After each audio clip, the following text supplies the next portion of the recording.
Hello and welcome to our final real ear measurement Zoom session. Today, May 1st, 2018, 250 real ear measurement.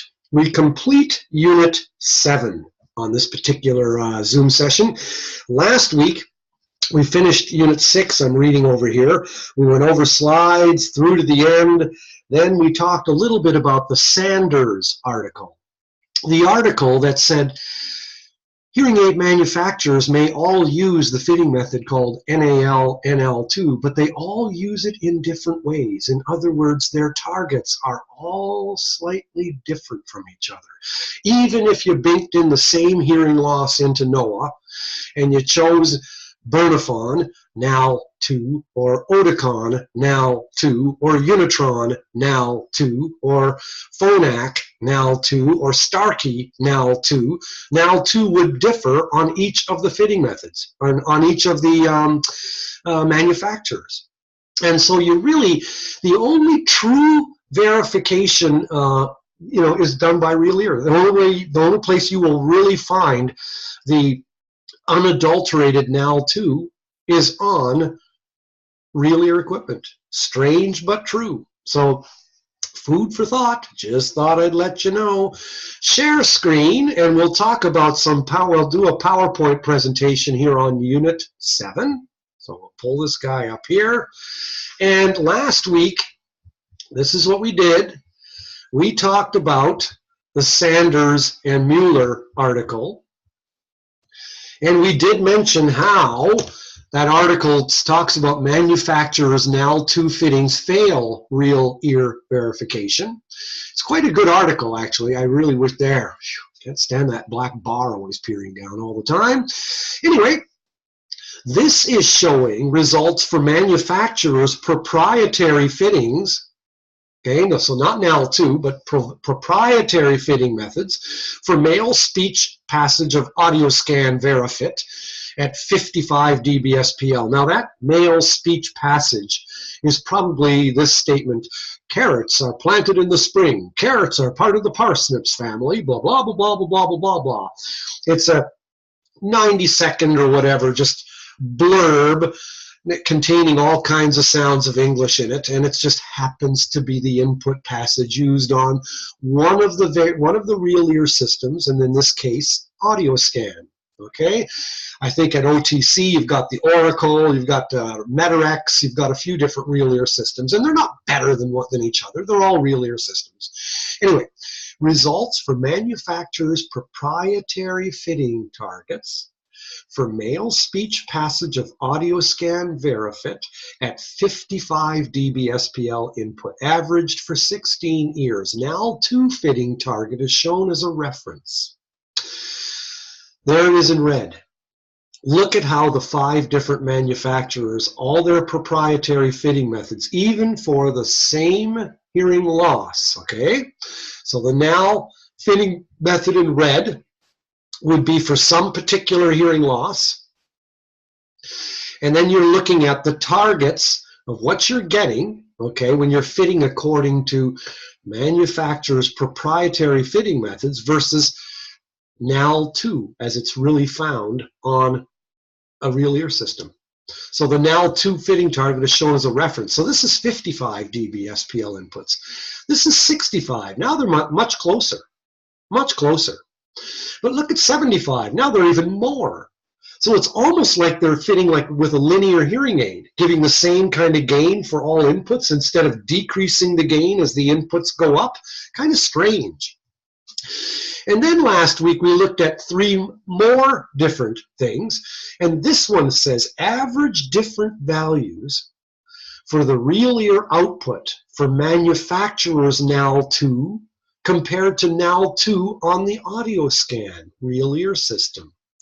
Again, derived using the same male speech passage for 3 different inputs. Again, 55, 65, and 75. Panels A through C, respectively. And the 0 line on each panel represents the prescribed NAL2 values. Now, don't get mixed up here, okay? What they're focusing here is not on the target so much, but the differences. So if you call all of NAL's particular fitting target, let's go here. Take this red one, or take this red one, or take this red one, okay? So you're taking this red one, and the next one, and the next one, and you're plotting those as flat, 0. Okay? And this is for 55 on the left.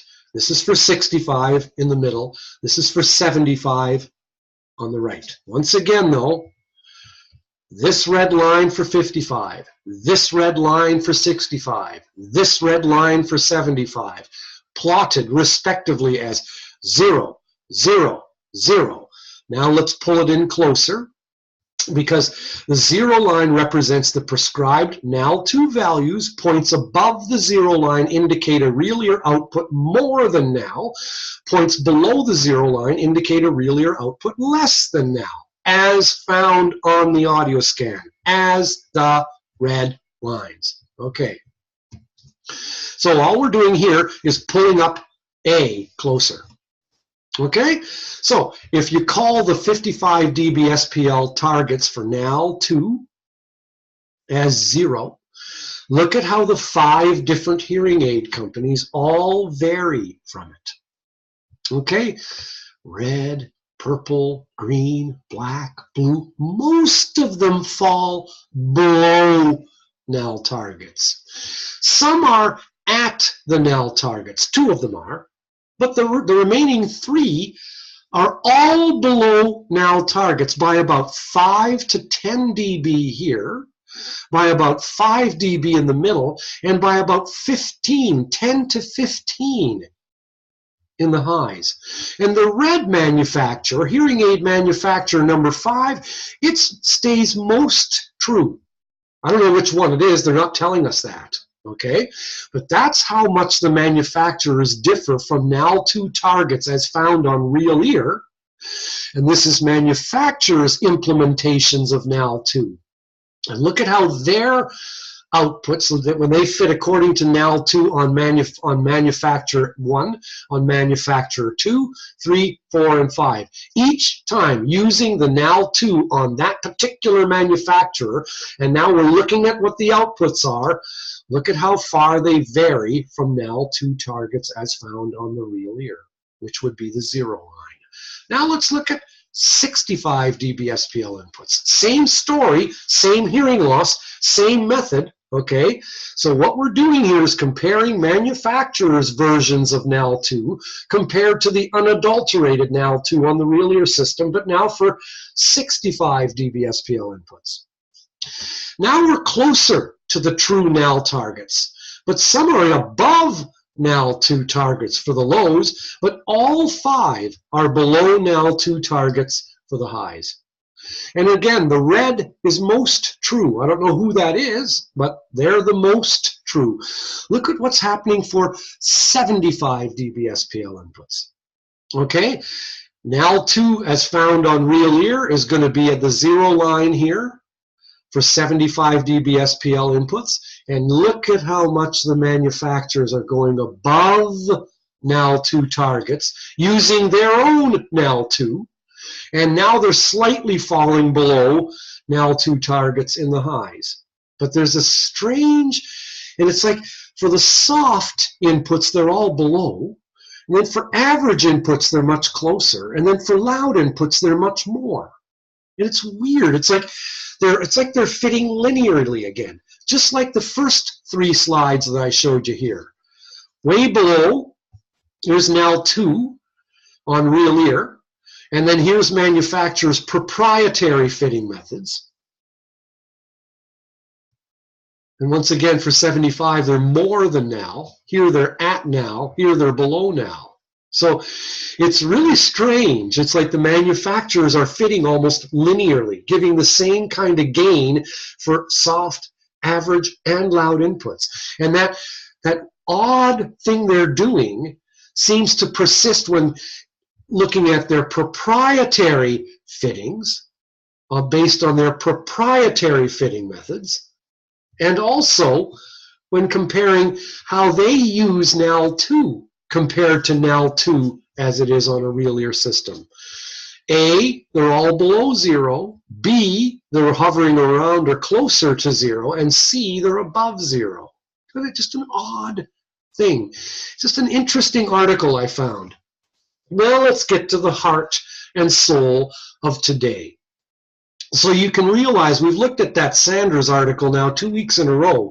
It's important to read that article and read it carefully. It really instructs you as new HISs as to why you're going to OTC, why you are learning Real Ear, and why and how you will compare to many other HISs out there who are not using Real Ear. And let's look at that comparison even further now. Because on the left, you'll have a fictitious or a hearing loss that I banked in some years ago. And it's this hearing loss seen on the right. Look at that. Normal hearing in the lows and then a severe, precipitous, high-frequency hearing loss on an SPLogram. Normal hearing, 0 dBHL. Normal hearing, MAP. The woman's hearing loss, and now you can see the asterisks, loudness, discomfort levels, and you can see the targets, the plus signs. What fitting method do you think this would be? Take a guess once. Would it be DSL4, DSL5, now 1, or now 2? And the right answer would be, well, look at where the plus signs are. See how they're in the middle of the dynamic range? And when they're in the middle of the dynamic range, you know that it's got to be DSL4, because the proper way to fit is making your targets of being about 1/3 above the thresholds. Anyway, on the left you can see the manufacturer fitting software, and when I entered this hearing loss into NOAA, and then the manufacturer, we chose a hearing aid company. The audiogram is selected. We chose DSL4 because those were the days then, way back when. And the manufacturer software came up with these 3 targets: an output target for soft inputs, an output target for average, and an output target for loud inputs. And it predicted that the hearing aid outputs would be close to targets for all 3 of those inputs. On the right, we're looking at the targets for average inputs, 65, so you would be looking at the middle line here, okay? And look at how far short the hearing aid really does deliver, especially in the highs, compared to what the manufacturer software said it would. Look at the difference, okay? It's critical to look at that difference, because the manufacturer software predicts a much more rosy picture than Real Ear actually displays and shows. Here is a student at Conestoga College in Kitchener, Ontario, Canada, where I used to teach. And as I said last week, it's great having students because it's great to have slaves. You get to have them do your work for you. My work, what I had them do was enter an audiogram and then fit according to the manufacturer. Choose your fitting method. You've entered the hearing loss into NOAA, choose your fitting method, and then let the manufacturer set the hearing aid, then take the hearing aid and measure the person on Real Ear. Okay, program the hearing aid according to the manufacturer's fitting method, or not the proprietary fitting method. Pick a method like Now R, DSL, whichever you want. Pick a method, enter the hearing loss, pick the method, let the manufacturer software fit according to that method, save it, save the hearing aid settings, now move over, do Real Ear, and find out what you get. And see if you're really at the target on the Real Ear system. So this student fit with Now R, an old method. Yes, it was years ago, doesn't matter. We'll show you DSL ones later on, okay? But this person fit with Now R. And look at the picture carefully here. The blue, this is old Real Ear, okay? This is yesterday's Real Ear. Real Ear unaided response. And here's the Now target, the dotted line at the bottom, Okay, so REUR, REAR, and the difference between REAR and REUR is what? REIG, real ear insertion gain. So when this student entered the audiogram, chose now on, say, Unitron or some hearing aid manufacturer's fitting software, okay, what they did, they saved the hearing aid settings and then did real ear. Okay, so here the REUR in blue, and when set according to the manufacturer's version of now R, okay, here's your REAR.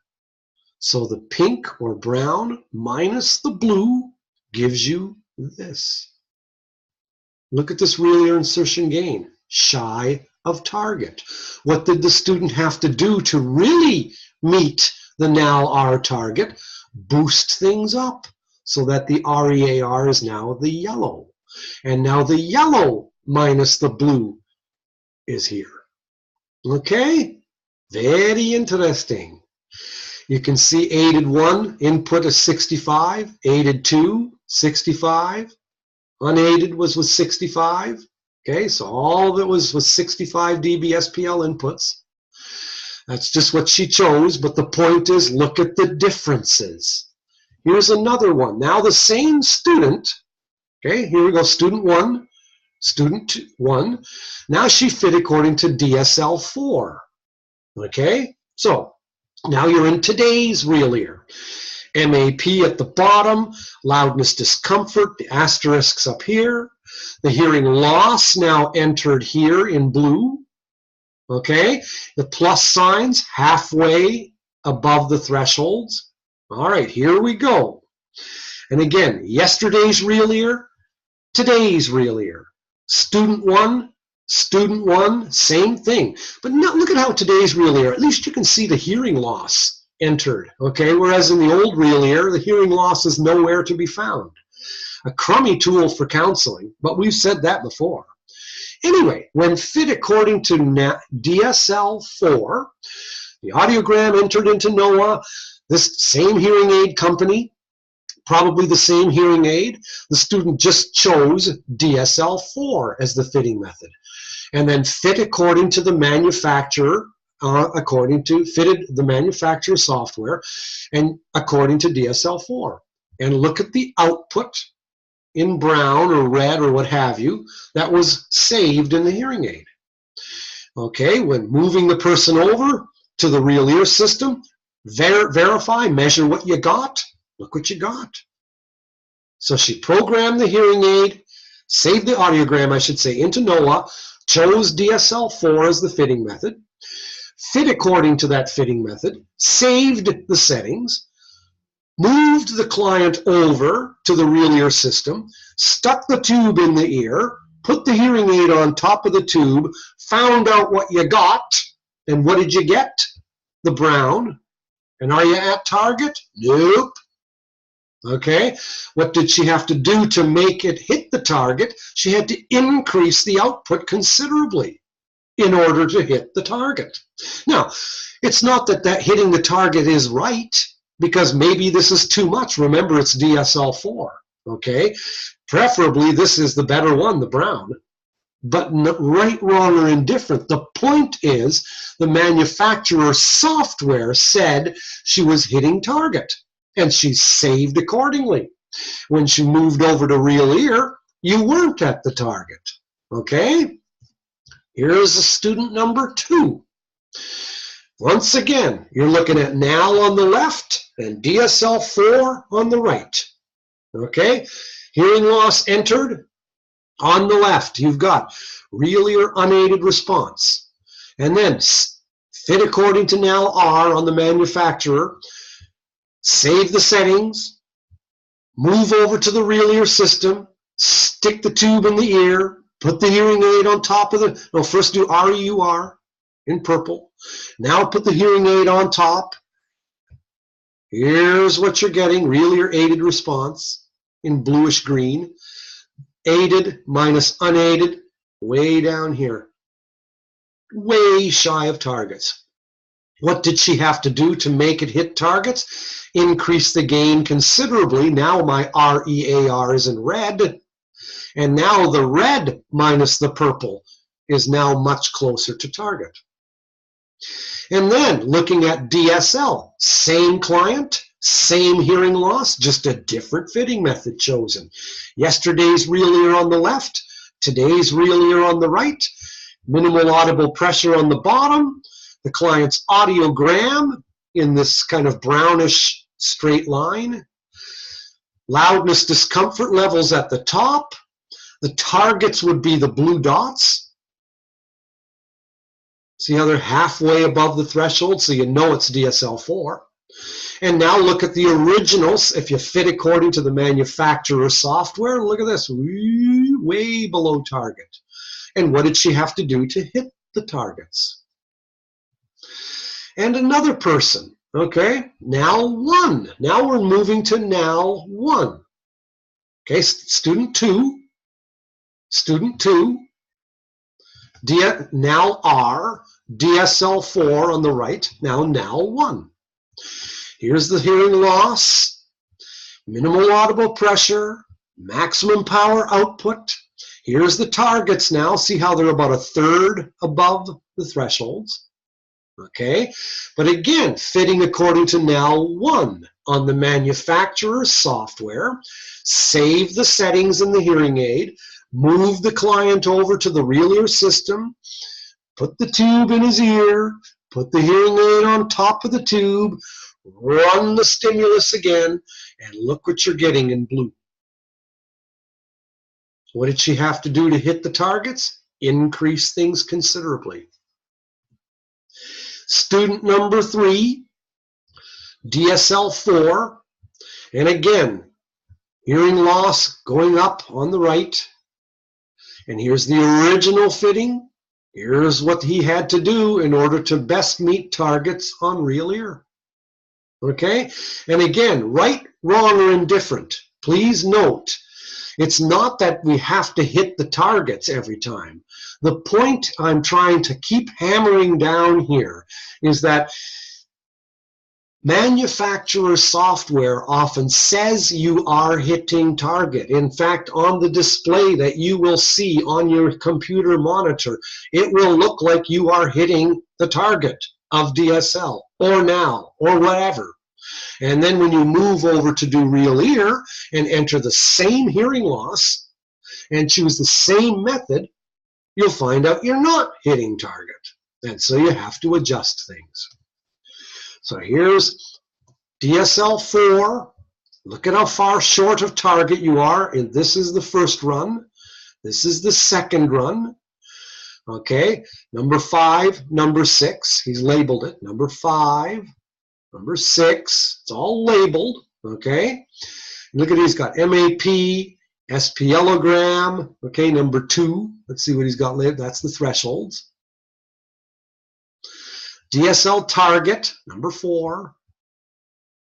And then with pink noise, 70 dB SPL, first fit. And then second fit, number 6, 5, and 6.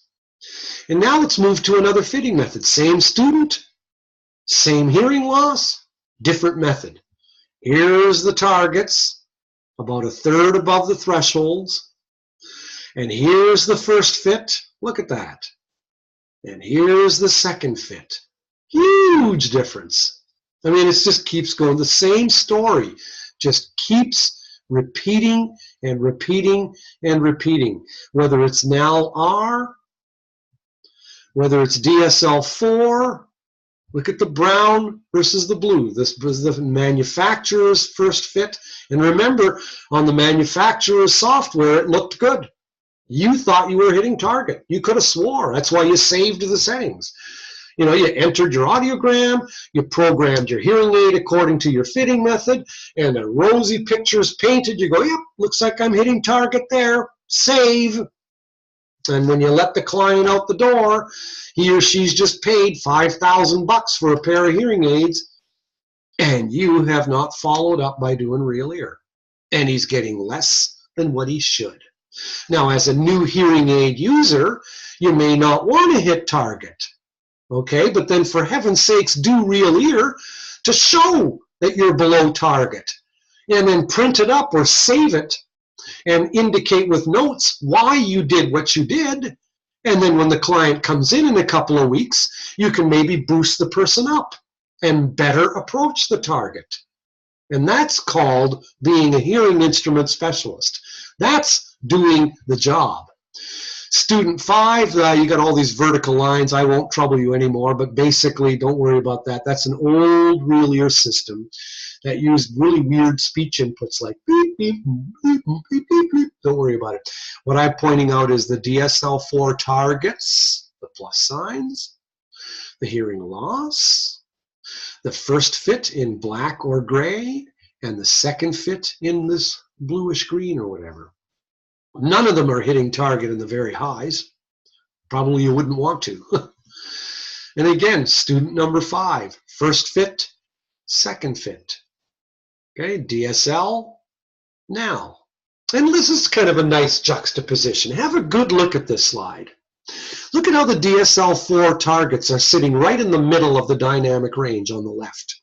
Look at how for the same hearing loss, very same hearing loss, the now 1 targets are the plus signs. Look at how they're about a third above threshold, and DSL4 targets are right in the middle. Okay, it's a nice juxtaposition. I like seeing this. But either way, doesn't matter what fitting method you're using, the first fits in brown are below targets. And you have to readjust in order to hit target. And it just goes on and on. Now R on the left versus DSL4 on the right. Student 7, DSL4 versus now 1. Student 8, DSL4, first fit, second fit. I'm looking at this one again. This is kind of an oddity. I think this, oh yeah, DSL4 is on the right. Now is on the left. Yep, see how high the targets are on DSL4? And then the targets for now 1 on the left. So basically, look at this one. Look at this first fit. Holy cow. Old real ear, REAR minus REUR. Look at this. Good grief. And then, of course, the second fit to better hit the target. An old fitting method. I mean, nobody's using this, but again, the point is driven home. It's basically software ain't real ear, and real ear ain't software. So it's the story. Old hearing aid, you say? Here's a ReSound, newer hearing aid, only a few years old. Fitting according to ReSound software. Fitting had to be readjusted to hit target. Was now 1 on both cases. So the hearing loss is identical in both cases. And we're fitting according to now 1 on ReSound software. And you can see the loss. You can see the now 1 targets, a third above the threshold. And on the ReSound software, it looked perfect. When you did real ear, You had to readjust things in order to hit target. Siemens hearing aid, a few years old, fitting according to Siemens software, below target. And you're fitting according to now 1 on Siemens software. This isn't Siemens proprietary fitting method. No, no, no. This is now 1 on Siemens software. And when you fit accordingly, it looked good. But when you tried real ear, it didn't. So hearing aid manufacturers apply established fitting methods differently. Check these out. Okay, so DSL5 adult. Here's Siemens. They all look different, you know. So DSL they would want for a soft input and for a louder input. And you can see where the hearing loss is here. I believe this is for an average input, I think. But at any rate, it's all, I'm just showing you examples of what you're getting here. DSL5 for an adult. This is the real unadulterated DSL5 targets. Okay, not on Siemens or something. Here's DSL5 on Siemens. There's my targets. And over here is the real targets. And basically that's you could be comparing that. Just have a good look at this stuff. There, it's all a little bit different. Anyway, now 1 Siemens. Here's the fitting targets for now 1. Here's the fitting targets for now 1. See how close these actually are. 50 to 60 to 70 to almost to 90. Oops. A little bit different, not much, but a little. They're all wrinkles in them, you know, but they're all, it's just something to keep good note of with now 2. Now, okay, let's see where this is going. Oh, yes, thin tube. This is just something to notice. I want you to think we're nearing the very end of our Zoom sessions here, and we've done here now a half an hour. And I want to just kind of take you now down the other side of the notes for today and look at verification of thin tube BTEs, okay, or even RICs, receiver in canal hearing aids. Thin tube, okay, sound coming through the vent will leak out and get picked up by the reference mic. Okay, so pretend this guy has a thin tube BTE hearing aid on, and maybe I could even show it to you. I'll pull a hearing aid out of the drawer here, and we'll just take a look. I'll pull out a thin tube BTE here so you see it. Okay, so here's a thin tube BTE or a RIC hearing aid. So when you're looking at that closely, look at the holes in the dome. Okay, huge venting action happening there. All right, so that's what I'm trying to show you on the PowerPoint here, is that when you're fitting with that kind of a hearing aid, lots of sound can leak out of the ear canal and get picked up by this reference mic. When that happens, okay, you're going to contaminate things. Here, so the vent, remember, it's a two-way street. I'll get rid of this black box here, go away. Acoustic effects of an open fit, okay, of that dome ear mold I showed you with all the holes in it. That's a two-way street. Sound can go in, okay, to that vent, but it also escapes out, right? So you've got your vent loss, because that's what vents do. They increase the acoustic mass of air inside your ear canal, and lows resonate with mass. So lows are going to follow that increased mass. Well, what are vents doing? It's a hole in the hearing aid. So the trapped air behind the hearing aid can communicate with the air outside. So now you've got increased acoustic mass. And the lows are going to follow that, like Hansel and Gretel follow the petals on the pathway to find their way out of the woods. Okay, so lows are going to escape out of the vent, which is what a vent is for, to reduce the occlusion effect. So here's your vent loss, which is what you want, okay? But sound can also go in, and so you might even you're going to get some problems there. You're going to have some problems. Don't go here yet.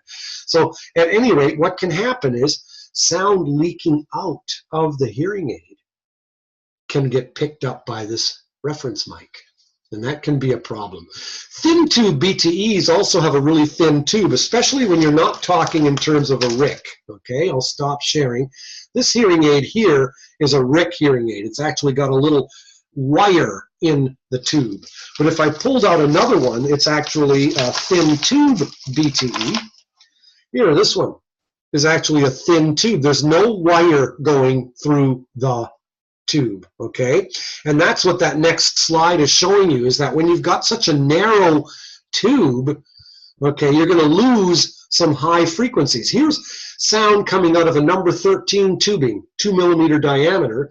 Here's the same sound as it would come out of the thin tube, which has a narrower diameter, okay, diameter.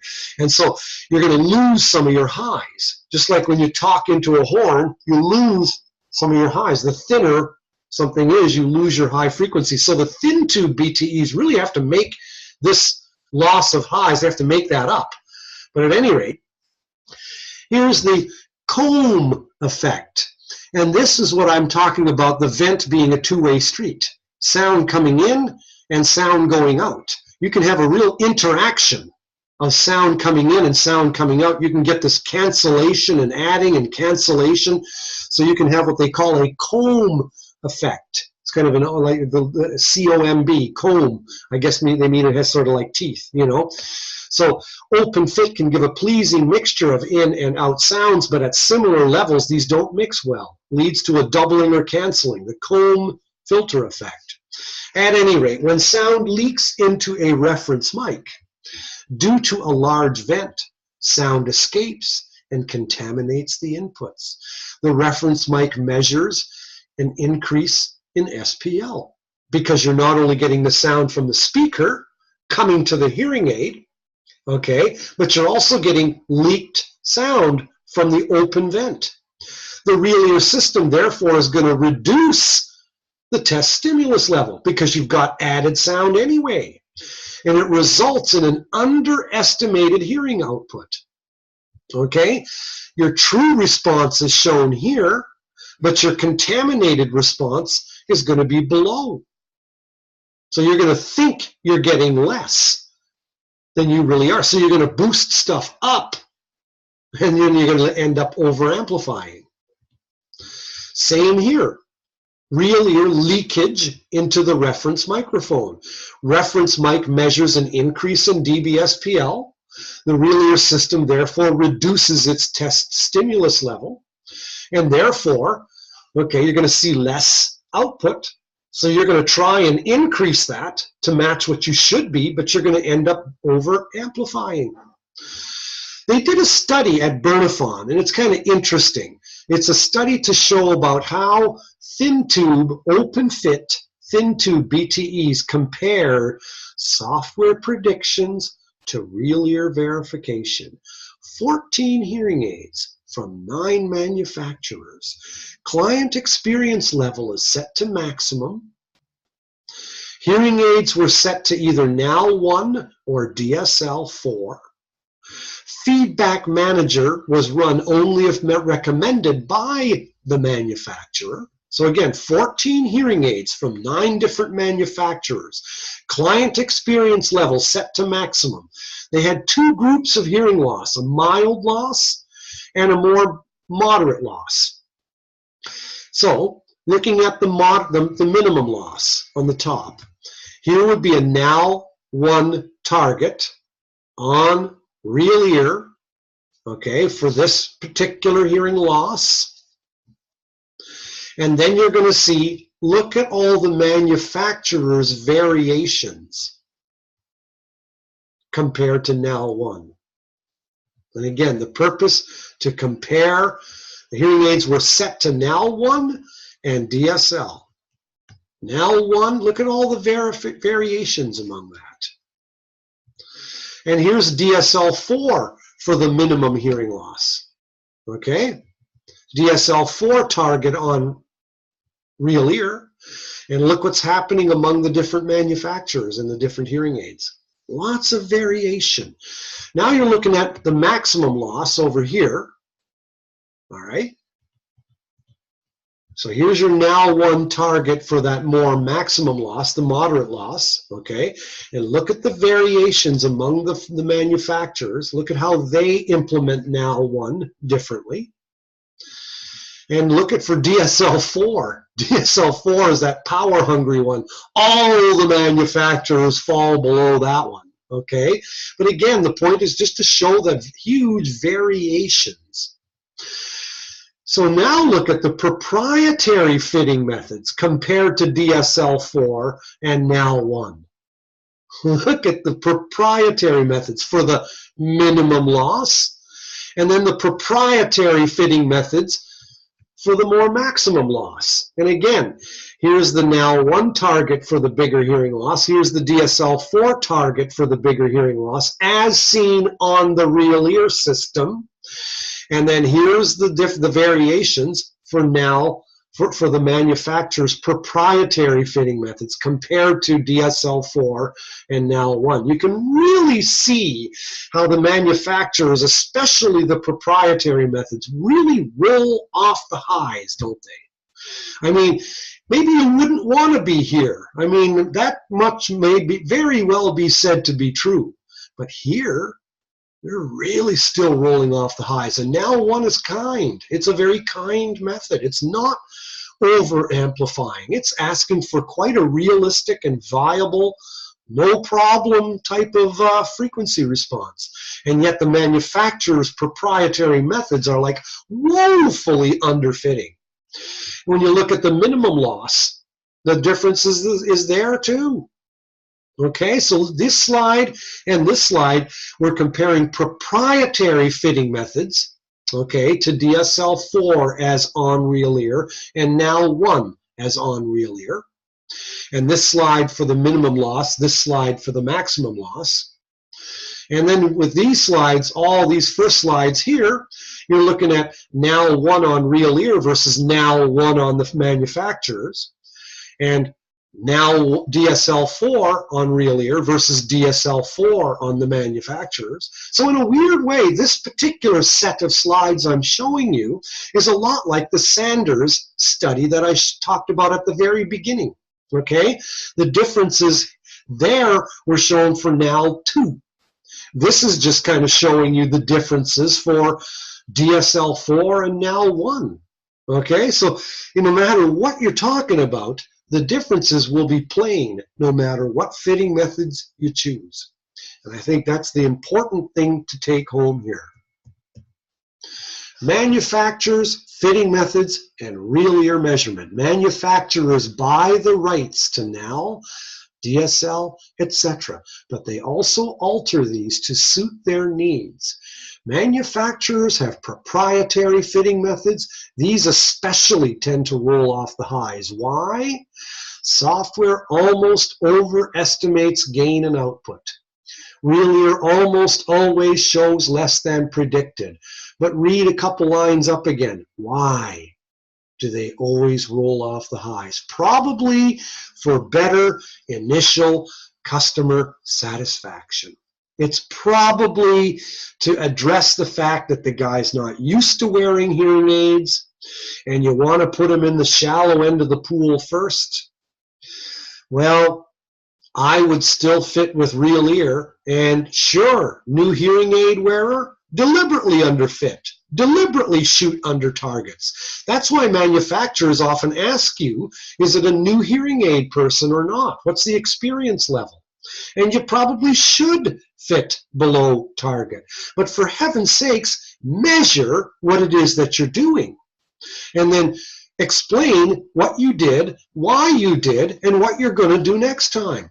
Okay? Because that is the entire situation of doing real ear. That's the way to fit. Now let's look at our notes and go all the way up to the top. Here's software talks, real ear measures walk. That's the whole topic of Unit 7. And we covered this article. And this all I'm doing here is what you're reading here is essentially my synopsis of that article. So read this carefully. It's shorter than the article. And then open fit and rec hearing aids are popular today. Open fit is a two-way street or an open vent. Thin tube effect, smaller diameter. Not a problem, however, with RICs, okay? But still, interactions between vent-in sounds and amplified sounds. Okay, when amplified sound is louder, only the amplified sound is heard. When the vent-in sound is louder, only the vent-in sound is heard. When the vent-in and amplified sounds are equal, you get a phase interaction. You get that comb filter effect. That's just kind of esoteric. Don't worry about that. You know what? Couldn't care less. But here with open fit BTEs and RICs, real ear measurement can be slightly different. Chance exists for sound traveling back out of the real ear canal to contaminate the reference mic. This can provide unrealistic feedback to the, and I don't mean whistle, but unrealistic estimation of sound at that reference mic to the real ear system. So the escaping sound will add to the sound collected at the reference mic. This will in turn turn down the output from the speaker. And in turn, you're going to underestimate the true hearing aid output. And so what you're going to do is bump things up in order to hit target and possibly thereby create a situation where unintentional overamplification can occur. So look carefully at the PowerPoint slides here. The yellow is the measurement of the open fit BTE, just put into someone's ear and measured. Some sound, however, produced by hearing aid escapes out of the vent and it gets picked up by the reference mic. The reference mic, therefore, picks up more sound than it should, so the output from the speaker goes down. Whoops. And let's go to our PowerPoint here and just show you what slide we are talking about there. Don't get a seizure. Okay. Sound picked up through the vent will be picked up by the reference mic. Okay. So that's, I don't know why the yellow, what they're talking about the yellow there, but that's the arrow pointing toward the reference mic. So, you know, what some people do is they equalize the sound field with hearing aid turned off or muted. So when your real ear system is doing its calibration or its equalization, it may ask you, are you fitting with an open fit? And if you are, it'll say, turn off the hearing aid, and you'll turn off the hearing aid, and it'll ta-ta-ta-ta-ta-ta-ta-ta, and that way it calibrates itself so that as if no sound is coming out, can leak out. And then you can turn on the hearing aid and go ahead and do your real ear. Okay, so some real ear systems will give you a message like this. I know that the Oracle has its own way of doing it. I'm not sure if Metarex does, but there are ways. When you're fitting with thin tubes, you may be asked by the real ear system, what's the style of hearing aid?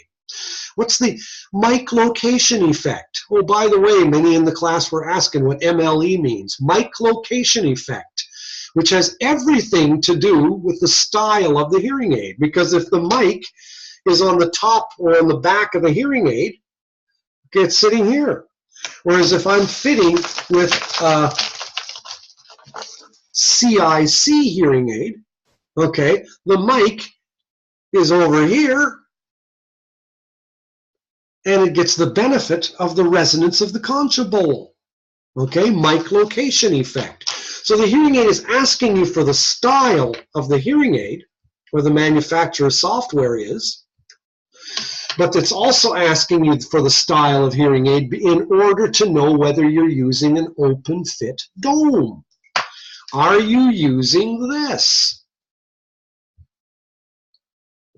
And if you're using this, you've got big hole and mold, BHIM, okay?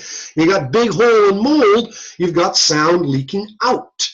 So there's a couple of reasons why real ear systems always ask you for the style of your hearing aid. They want to know, okay? So if it's a thin tube or a RIC hearing aid with an open dome, you might have sound leaking out, so it's going to give you ways and means whereby to get rid of that problem.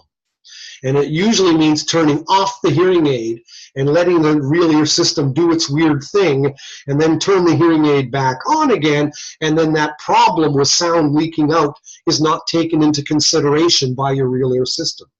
Okay? And so you can work yourself around that problem. Well, there's a guy who works with AudioScan. His name is Chris Stokes Reese of Etymonic, and Etymonic is the company that makes real ear systems.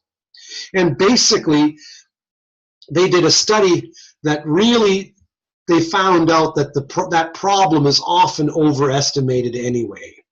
Okay, when Bernafon tried to replicate the problem suggested by this open fit difficulty with real ear, they found only a 2 to 3 dB contaminated response, not a 10 to 15 dB.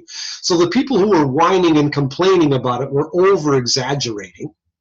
The problem is indeed, apparently, it'll make a difference of 5 to 10 dB of that sound leaking out if the reference mic is placed right at the opening of the ear canal. Okay, but if the reference mic is placed below the pinna, the effect is reduced. the best way to get around this is just lower the reference mic probe tube. Just with that blue thing here, let's show it to you, okay? Just see this blue thing here, just lower the box further so that this reference mic is further away. That's another physical and easy way to work around the thin tube problem with doing real ear. Anyway, then in our notes and in our PowerPoints, we talked about the thin tube verification study by Bernafon regarding DSL-4 and now 1. Okay, and that's where I showed you that maximum and that minimum hearing loss business. So that's what's described here in your notes. And then working your way down your notes here, this just completes that discussion. Okay? And the last two slides really show manufacturers' proprietary fitting method targets. So if we go to the end here, proprietary methods compared to DSL-4 or NAL 1. I mean, they really cut off the highs. And so that's what this is just describing. Again, hearing aid manufacturers implement established fitting methods differently. The best way to compare fitting method targets is on real ear measurement systems, not on manufacturer software. And the best way to fit a hearing aid is to use the manufacturer software as a way to get yourself into the ballpark and then follow that up by doing real ear. Now, if we show where we've covered in this course, because it's just about time to say goodbye, let's just looky. Okay? Let's take a peek, see at what we've looked at in this course. If I blow this up, Unit 1, we covered non-electronic acoustic modifications. Things that I even talked a little bit about today. The thin tube, okay, that kind of stuff. I even think in that first unit I was curling up pieces of paper, much like a horn. And I was doing this kind of stuff, talking into the back of a horn versus talking this way, okay? Those were horns to increase the highs. We talked about filters to reduce the peaks. Filters and horns aren't used much today, but the third modification was venting, and venting is big time still. Venting is measured in millimeters, and the purpose of venting is to reduce the occlusion effect, and who benefits from venting are people with sloping hearing losses. Then the next unit we covered was ANSI, and we spent some time, 2 weeks, covering ANSI, making sure you knew OSPL 90, full-on gain, reference test gain, equivalent input noise, and total harmonic distortion. Make sure you know those. Then Unit 3, early hearing aid fitting methods. The half gain rule, Berger, Pogo, Libby, now R. And then hearing aid fitting methods today, DSL-4, DSL-5, NAL 1, NAL 2. And then early real ear unaided response, real ear aided response, REAR minus REUR equals REIG. Does real ear insertion gain touch target? Poor for counseling. Also, if you didn't use REUR during your hearing test because you plugged up the ear with a headphone and therefore drove a truck over your REUR, okay, then why in heaven's name are you using it during your hearing aid test? Today's real ear left that behind and went to an SPLogram, also known as speech mapping, where we no longer look at REUR, we no longer look at real ear insertion gain, we only care about REAR. So you're not even doing unaided ear canal resonance, forget it, screw it. Just put the tube in the guy's ear, put the hearing aid on the tube, enter your audiogram into NOAA, you've picked your method, you've saved your settings, now verify with real ear, are you getting the target output? Not the gain. Gain is yesterday's news, and gain is for yesterday's real ear.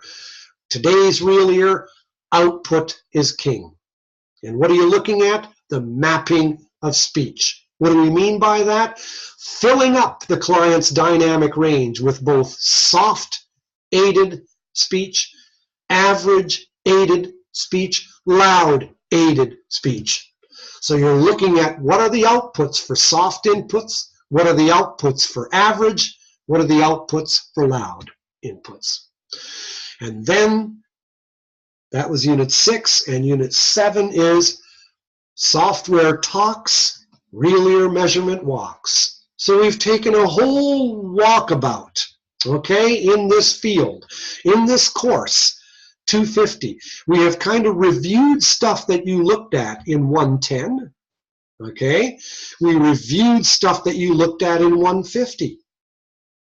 And then we just kind of carried on, made sure the whole first part of your course was review of some stuff in 110 and some stuff in 150. And then now we skated down and really covered real ear and fitting methods as they are done today. Here's hoping everyone has somewhat enjoyed the course, but mainly here's hoping everybody has learned something from the course. That would be the idea. Anyway, I'm done, okay? I wish you well on your, I believe, your non-proctored final exam, as this course has a lab in it. So anyway, here's hoping, wishing you all, each and every one of you, live long and prosper, do well. I hope you smash that final. Giver. See you when we look at you. I'll stop recording now.